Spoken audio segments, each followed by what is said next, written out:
Hello everyone, and welcome to your NARSA weekly update for the week commencing Monday the 7th of October 2024. It's Gary here again, and up and down and up, I guess is probably the best way to describe the last week there. And actually, do you know what?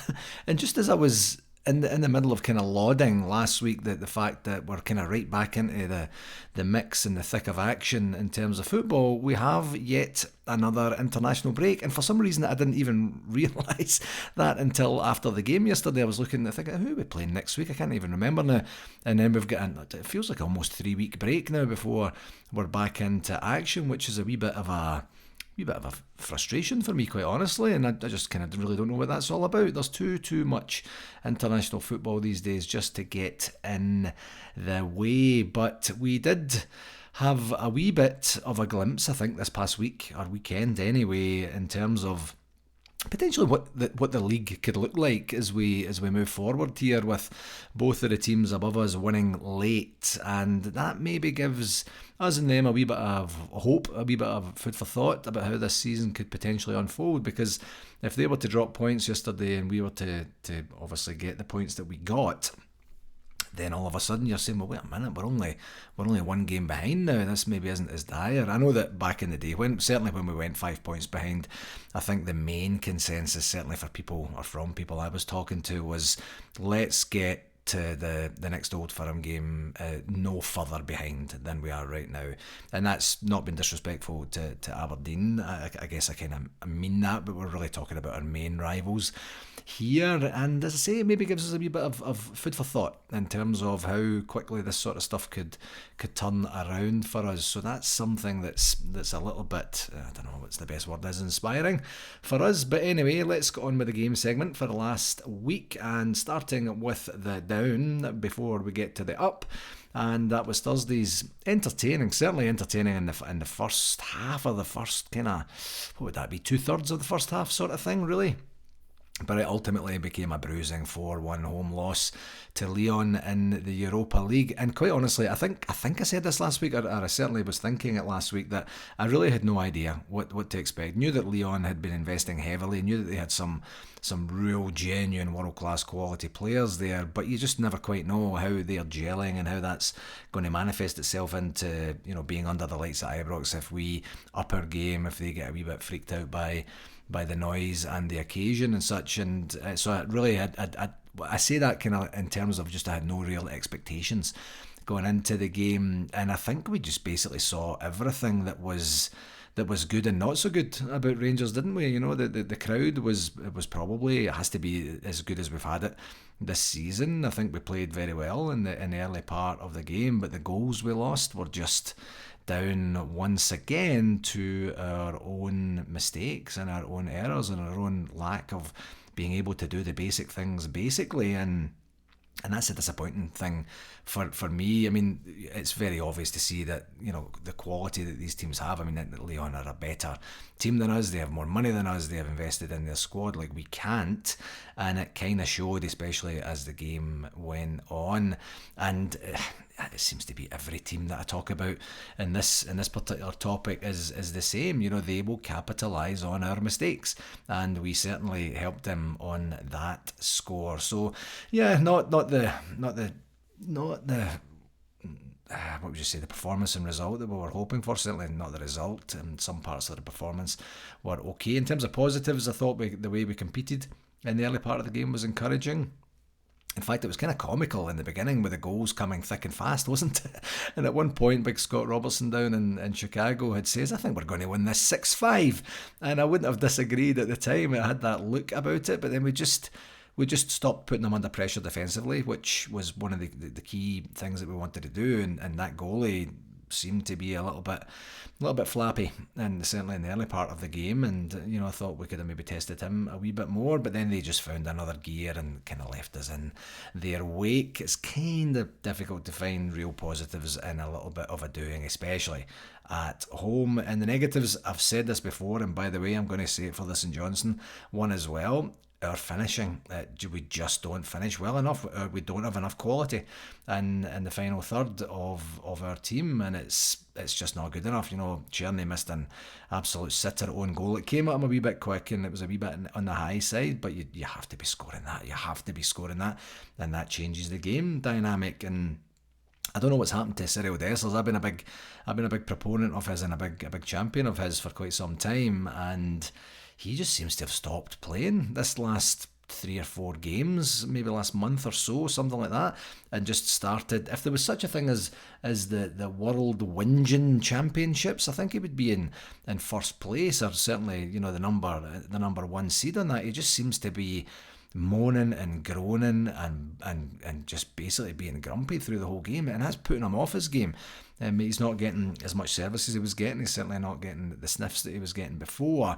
So it's not even like he had a terrible miss or he had a really bad game. He's just kind of went completely, absolutely off the boil. I'm not sure what's happened there. Another negative is Tom Lawrence. Unfortunately, I don't mean to be flippant when I say this, but Tom Lawrence is doing what Tom Lawrence does. He gets a great goal. He's been our mainstay in terms of goals over the last month or so, and he puts the ball in the net and it immediately gets injured. And as soon as that happened, I thought he was going to go off. I didn't realise he was going to be able to manage to stay on for the remainder of the half, but I don't know how much good that did him, to be perfectly honest, because he's probably, I just said see you in January. I literally said that out loud as I was sitting on my own watching the game. The guy just doesn't have a body that can withstand being a professional athlete, I'm afraid, and that's really too bad, because he has a lot of qualities when he is fit. Connor Barron, he's been our main guy this season. Him and John Suter has actually been really good as well, and he did what I don't understand any player, and I'm going to pay a bit more attention to this blind pass thing, because we seem to have got caught out about that. I remember Alfredo Morelos doing that in an Old Firm game not so long ago, and I can't understand how you would train that in to your head without even looking. You would just do a blind pass immediately across the middle of the park, where we're going to be more exposed if it doesn't go where it's supposed to go. And that's what Connor Barron did. He got our Experience Kissimmee Player of the Month for September, thoroughly well deserved, by the way, and then he goes and does that. And it's a good lesson for him. He's a young boy and he shouldn't be doing that, but that was just absolutely garbage, and it catches everyone out and it puts everyone in a bit of a bad light then, because then you're not defending properly, you're kind of caught on the hop. Just that was poor, very, very poor by Connor Barron. And I think overall, quite honestly, our overall game management was very poor. We kind of ran out of ideas. The goal just before half time was a real sickener, and then the second one about 10 minutes into, the fourth one, just into the second half, about 10 minutes into the second half there, that was kind of tough to take. And then in the rest of the game, I mean, you're kind of looking, going, like, there's still half an hour to go here, 35 minutes at that point, and with extra time there, we've still got almost a full half here. Why don't we, see what happens? But we never really kind of threatened, to be honest. Didn't feel like it anyway. So possession on Live Score, all my possession stuff, all my stats stuff is from Live Score this week, and it said we had 50% possession. We had 11 shots on goal with 6 on target versus their 11 shots on goal with 7 on target. And the referee watch, I didn't really have many complaints about the referee. I thought he did okay. He didn't really get himself too involved in the game. I think there was maybe 5 bookings, 2 for us, 3 for them, something like that, and no real complaints with anything. So he'll get the standard 7 out of 10. And the second game was Sunday's tough to watch, laboured 2-0 win at home to St Johnstone. It really was a tough watch, the atmosphere was a wee bit weird and off and kind of awkward with the kick-off time, and that impacted obviously the crowd being there, and it's against St Johnstone, who are not having a great season, and it's a Sunday night, and it's kind of weird. And we were there at the pub on the Sunday afternoon. It was great. The pub was open. I didn't have to open anything. I got help setting up all the TVs from the bar staff, and I just got a chance to have a couple of pints and a burger and watch a game of football, and it was great. But even then, it was very difficult to watch. But 2 goals and another clean sheet at home, which is good for Vaclav Tierney. The first one, an absolute peach, much to the chagrin of our Vice President here in Calgary, Mr. Alex Liddell, who is, what's the best way to say it that's polite? He's not a fan. Let's just say that. He's not a fan. So he was kind of in a bit of an awkward place twice yesterday. And the second one was a good goal as well, just in terms of not really expecting him to hit it with his right foot, and he took it early, and after the VAR check, it was onside, and it was good. But it was a difficult game, and it was the same when we played St Johnstone. I think it was in the League Cup there earlier in the season at Hampden, and that was a tough game to watch, but we did what we had to do to get another clean sheet and to take one goal off of the goal difference between ourselves and Aberdeen and that other mob. So other than that, quite honestly, not really a lot to say about the game, I should say. The positives was the result, Tierney's first goal, some game time. Should we do that in inverted commas? Some game time for the returning Yanis Hadji, and I'm so glad that all got sorted out, and whatever they did to renegotiate or level out his contract to get him back to playing again was great. He came on and then he lasted, what was it, 40 minutes, 35 minutes or something like that. I don't know the negatives. I know I keep saying it, but we don't score enough goals. We don't put these teams away. We don't give ourselves the opportunity to really enjoy the game. And after the red card, St Johnstone had that chance, and I thought it was onside actually, and I was quite pleased that VAR said it wasn't when Nicky Clark scored that, because that would have been a very fraught last 10 minutes for us then, because they get the wind beneath their wings, and then off they go, or the wind in their sails, I guess is probably the best way to say it, and then off they go, and then we're kind of panicky with a man less. We just need to score more goals. I know I'm preaching to the choir here, but this is it's not good enough. It's really not good enough.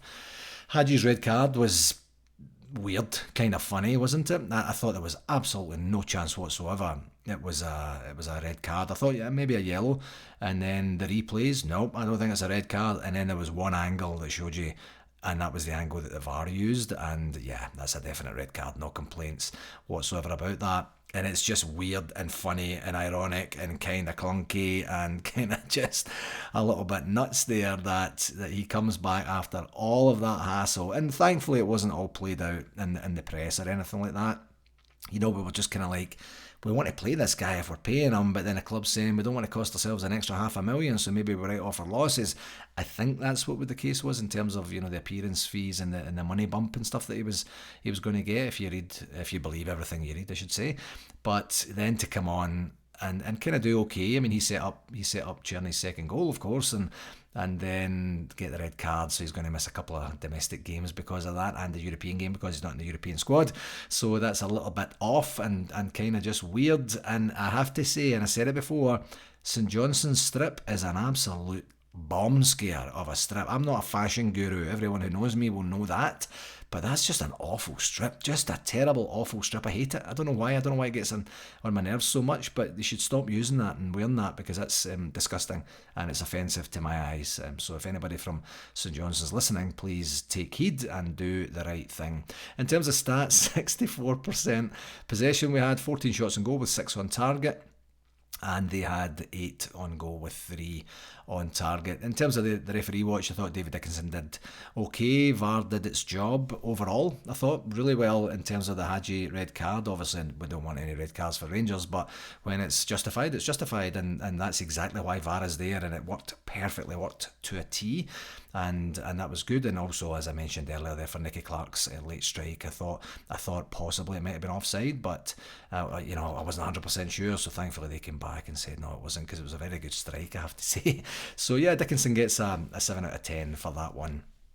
No games this week, of course, as I mentioned earlier, because we're on the international break, and I think it's like the 20th or something like that. So it's like a good couple. It's good, 2 weeks gone of that, and it's just too bad. We're kind of getting into a bit of a rhythm domestically, and then we have to have this stupid break again. I don't even know who Scotland are playing, to be perfectly honest. RTV, no complaints about RTV from the weekend there. I think it was good. They did seem a wee bit obsessed by keeping going to the director's box and showing the new St Johnstone management team. They must have went there about half a dozen times, which was kind of annoying, because I'm like, who is that? Because I couldn't really hear it that well in Calgary, because we had background noise of all the pinball machines and just the general crowd and things like that. But RTV overall was good. In terms of shout outs, I don't think I had any last week, and then I've got a bunch this week, so I'm very happy with that, first and foremost. And I did actually mean to mention this last week, and it was a very happy birthday to Billy Fatkin from the Cambridge True Blues, and he celebrated his 50th, and what his love did and a bunch of his friends and family did was they surprised him with a trip to Jamaica. So I pop onto Facebook once every few days, and I seen some stuff from down there. It looked like there was a bunch of them actually, probably about 20 or 30 of them down there having a great time and just celebrating it in the sunshine and with friends and family. And I think fortunately for him, he said that the internet feed broke down in the second half for the Leon game, so they didn't even have to watch the rest of that to ruin their day or anything like that. So that was good. So congratulations, happy birthday. 50 is a big deal. You don't look a day over. I'm going to just move on, actually. I think we all know what Billy looks like, but happy birthday, my friend. Also, speaking of my friends, I'd like to also congratulate Ali McCoist on getting his OBE last week. That was very well done, very well deserved for him too. And then the club at the Leon game tried to do something nice for him, but he couldn't hear it because he had his TV headphones on and he was speaking to his producer or director or whatever that was looking like. So he kind of missed it. He missed the crowd singing Super Ali. He missed the kind of homage on the jumbo screens and such, as to the point where he came out and says, it looks like I wasn't really caring, but I couldn't hear a thing. So it's too bad that nobody had said to him, or nobody had said to his directors or producers, when this happens, can you make sure he gets headphones off so that he can enjoy it? But that's too bad. But very well done on the OBE there to Ali McCoist. And also, in terms of our health and safety, just before I started recording, right now it is, 10:45 a.m.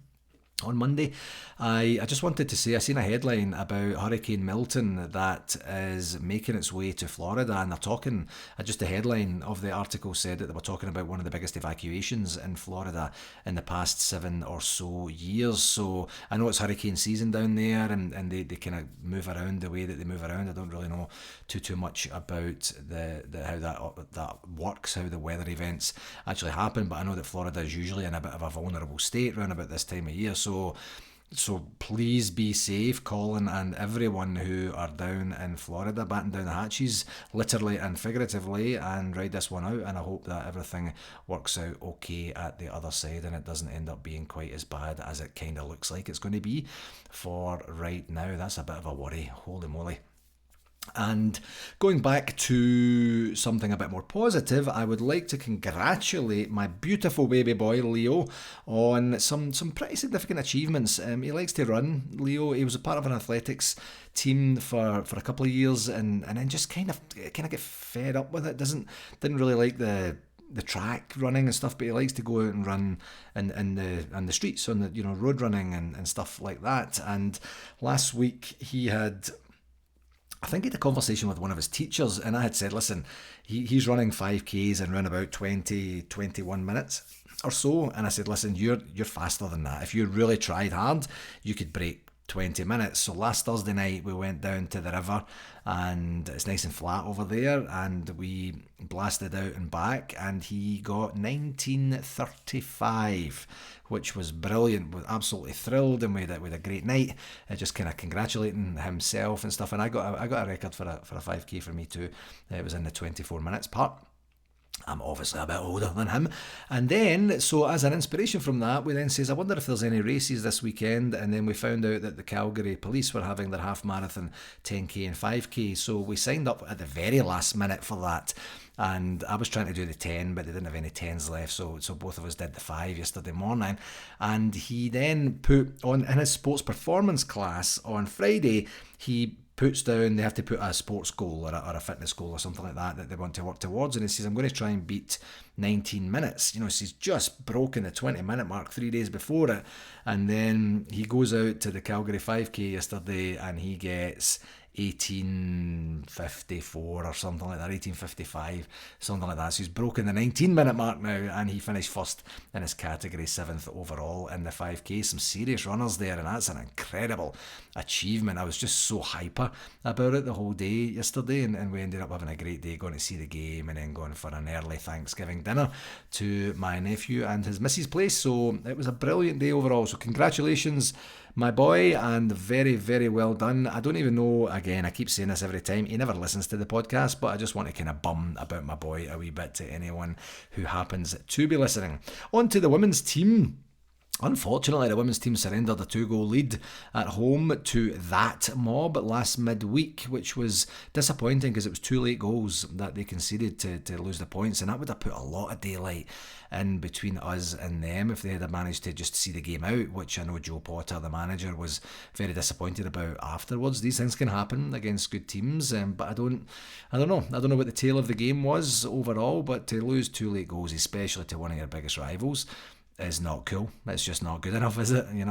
But fortunately, they did get back to winning ways with a 2-0 home win over Motherwell. So kind of starting to feel like the goals, the big, the big margins of win, of winning, have kind of dried up a wee bit. I know they've had some tougher games, of course, but this weekend they are at home to second place Glasgow City. So that's going to be, you would imagine, another tight one. I don't think the women's team have that habit yet of getting consistent results against the 2 biggest rivals, obviously one being the Celtic women's team and the other one being Glasgow City. And so it would be good for them just to start to say, we're better than them, let's do the basics right, let's go get the victories and let's move on, because that's who we are and that's what we should be doing. So there could potentially be a change at the top of the table. We're still a point ahead, I believe, the last I checked it.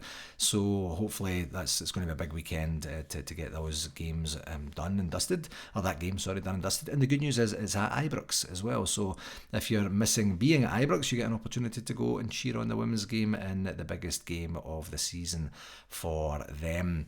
And I got a shout out earlier today, just not long before recording actually, from Andy Burnett from Toronto Midtown, and he is organising the NARCO Curry Weekend. And if you don't know what NARCO is, it's a North American Rangers curry organisation.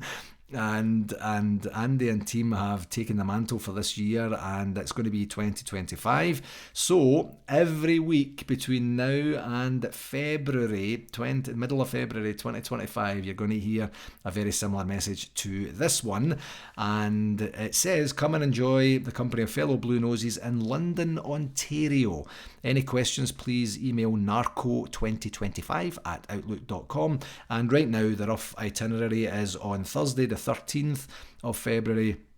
There's going to be a meet-up at the Scots Corner pub, which is the home of the London Rangers Supporters Club there, of course. And then on Valentine's Day, Friday the 14th, there's going to be a brewery tour and an excursion to the London Knights ice hockey game. On the Saturday, it's going to be Hearts versus Rangers at 10 a.m. Now, that could be moved to the Sunday. We don't know just yet. And that will be, of course, at the Scots Corner. And then there's going to be a curry in the evening, which is one of the main parts and points of the entire weekend. And then on Sunday the 16th, there will be a farewell event at the Scots Corner too. Have I been to one? It's just the one. I think it's just the one.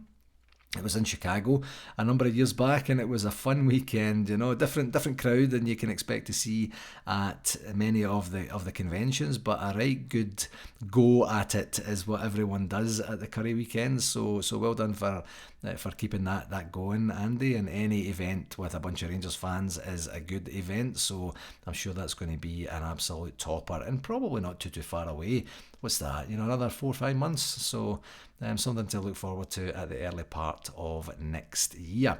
In terms of the convention, I can confirm officially it's 248 days and 35 weeks until we do what we do in Kissimmee, Osceola County. That's, of course, June the 12th to the 15th at Omni Orlando at Champions Gate. We are working on our VIP announcements. I know I keep saying that every week. It's just taking longer than I would like, quite frankly, and it's annoying. It's not that people are knocking us back or dragging their heels. It's just more people in the mix. It just takes longer than it usually does when it's kind of me taking the lead on that, but that's what happens when you're in partnership with various folks. We are very, very close to finalising the entertainment options for the Friday night. There has been some feedback that the flute band, and not having a flute band on the Friday night, is going to be is going to be detrimental to people attending the convention. People can do what they like with their money and their time. It's completely up to them.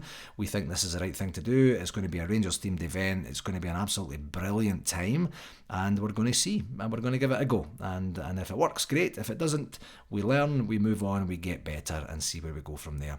In terms of the golf, I didn't actually receive the contract for the golf, which was kind of interesting. I was hoping to have that at the tail end of last week, but we have, as I mentioned last week, we have got a very good price and very good day organised, and it's going to be reasonable in terms of pricing. I know sometimes the golf can get a wee bit out of control depending on what courses that we're doing, but we've managed to secure a really good deal, and it's on property, as I mentioned, so that's good. And then once we do that, we'll turn our attentions to the football, get that out there, get it organised, and then we just need Philippe and team to keep winning to get people a wee bit more enthused about coming over. Don't forget the tickets are on sale, and they are $265 for the 3-night package, and of course the rooms are out for booking too. In terms of the communication, the Gers Guide this week, Inside Ibrox today. It features the St Johnstone game, and there are the Rangers women team highlights today as well. Tomorrow is going to be the loan review and a big interview with Colin Jackson, former defender, of course. On Wednesday we have the international preview. On Thursday there's an interview with Cathy Hill, which is a Glasgow City preview. On Friday it's the Glasgow City press conference. Of course, this is for the women's team. And then on Saturday it's a 3 p.m. UK kickoff. That's 10 a.m. Eastern Standard Time kickoff, Rangers versus Glasgow City at Ibrox, as I mentioned earlier there, and nothing too much going on Sunday. And just from a news perspective, I did notice that the Rangers International Coaching Convention, which if you're a regular listener, you might remember me talking about that. Oh, when was that? Early this year, late last year, something like that. They are doing it again. I'll put a link to the article in there. The reason I'll put the link in the article is if you're interested in going along to learn to be a coach, to mingle with other coaches and do the development work that's required, there's a kind of confirm your interest here, or register here, or book here, or something like that, it says. But I'll read a wee bit out of the article here if you don't mind. Building on the overwhelming success of the inaugural event in 2024, Rangers International Soccer Academy is excited to announce the return of the Rangers International Coaches Convention from Thursday the 3rd to Sunday the 6th of April 2025. In 2024, over 50 coaches from across the globe converged in Glasgow to experience unprecedented access to one of Europe's top academies, gaining valuable insight into the elite football curriculum that has produced generations of talent at Rangers. The 2025 edition promises to build on that momentum, offering behind-the-scenes access to the innovative methodologies and coaching strategies that are key to the club's continued success. The convention will feature exclusive live access to Rangers Boys and Girls Academy training session across all age groups, panel discussions with key professional academy and football department staff covering a range of critical topics in modern coaching, recruitment, analysis and performance. Attend the Rangers versus Hibs at Ibrox and a post-split women's first team fixture, and then networking opportunities with coaches from around the world, sharing experiences and exchanging knowledge to elevate the global coaching community. I think this is brilliant and good for them for doing that. You know, I don't know, you don't really know how these events are going to go. You try something new, you see a need in the market, you try and take the lead and take the reins on that, and then do it. And to have over 50 at the very first one sounds fantastic. And you know, the information that was shared, there's always that collective information sharing, coaching each other at the same time. In my line of coaching, which is not sports coaching, it's the exact same. You know, you get a lot as you coach, and you get your own development as well as helping others develop at the same time. So good for them for doing that, and really looking forward to seeing how that all shapes up over the next wee while. And just one more reminder here in terms of the Rangers Charity Foundation Charity Ball, and that's coming up on Saturday the 2nd of November, so I guess that's probably 3 weeks this Saturday, and that's at the Doubletree by Hilton. If you haven't got your tickets and are planning to go, you should probably get them kinda quick. Okay, that will do it for this week, my friends. As always, thank you very much for taking the time to listen, and please do share it with one other person that you think might enjoy it. And I guess here's to taking a wee bit of a breather, here's to recharging our batteries over the next couple of weeks and getting ready for what is actually going to be 4 very tough games and very important games for us to close out this month, because we go to both Rugby Park and Pittodrie during this month. So we usually go there a wee bit earlier in the season, and we're already 5 points behind. So I don't, so I don't know what that's going to mean. You know, maybe are we back up to speed, and the rest and recovery and time together is going to do as well. That we're going to go and give a really good account of ourselves at both grounds. I sincerely hope that is the case. Until next week, my friends, please do take care and all the very best. Follow.